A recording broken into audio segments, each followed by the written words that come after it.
ನಮಸ್ಕಾರ. ಸೀಗಳಿ ಲೇಕಲ್ಲಿದ್ದೀನಿ ಇವತ್ತು. ಇವಾಗ ನಿಮಗೆ ಗೊತ್ತಿದ್ದ ಹಾಗೆ ನೇರಳೆಹಣ್ಣು ಬಿಡೋ ಅಂಥ ಕಾಲ.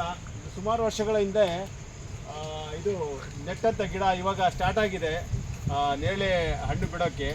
ನಾವು ಮೊದಲನೇದಾಗಿ ಏನಕ್ಕೆ ಅಂದರೆ ಇಲ್ಲಿ ಪಕ್ಷಿಗಳಿಗೋಸ್ಕರನೇ ಫಸ್ಟ್ ಹಾಕಿದ್ದು.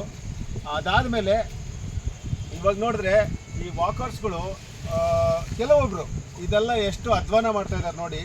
ಅವ್ರು ಹಣ್ಣು ಬಿಡಿಸ್ಕೊಳ್ಳಿ, ಪಕ್ಷಿಗಳೆಲ್ಲ ತಿಂತಾ ಇದೆ, ಹಣ್ಣು ಬಿಡಿಸ್ಕೊಳ್ಳಿ. ಕೆಲವರು ಮರ ತಿನ್ನೋ ಒಂದು ಕಾಳಜಿ ಇರುತ್ತೆ, ಅದೆಲ್ಲ ಮಾಡಿ. ಆದರೆ ಈ ರಂಬೆ ಕೊಂಬೆಗಳೆಲ್ಲ ನೋಡಿ, ಕೆಲವು ಹಣ್ಣಿಗೋಸ್ಕರ ಪೂರ್ತಿ ರಂಬೆಗಳು ಸುಮಾರು ಕಡೆ ನೋಡಿದ್ದೀನಿ ನಾನು. ಒಂದು ಸುಮಾರು 50 ರಂಬೆ ಕೊಂಬೆಗಳೆಲ್ಲ ಹೊಡೆದಾಕಿದ್ದಾರೆ. ಸೊ ಇದು ಇದಕ್ಕೆ ಘಾಸಿ ಆಗುತ್ತೆ, ಗಿಡಗಳಿಗೆ ಘಾಸಿ ಆಗುತ್ತೆ. ಸೊ ನಾನು ಮತ್ತೊಮ್ಮೆ ರಿಕ್ವೆಸ್ಟ್ ಮಾಡೋದೇನೆಂದರೆ ವಾಕರ್ಸ್ ಹತ್ರ, ದಯವಿಟ್ಟು ನೀವು ಹಣ್ಣು ಬಿಡಿಸ್ಕೊಳ್ಳಿ ಕ್ಲೀನಾಗಿ. ಅದಾದಮೇಲೆ ಈ ರಂಬೆ ಕೊಂಬೆಗೆ ಯಾವುದೇ ರೀತಿ ಡ್ಯಾಮೇಜ್ ಮಾಡಬಾರ್ದಾಗಿ ಈ ಮೂಲಕ ವಿನಂತಿಸ್ಕೊಳ್ತಾ ಇದ್ದೀನಿ. ನಮಸ್ಕಾರ.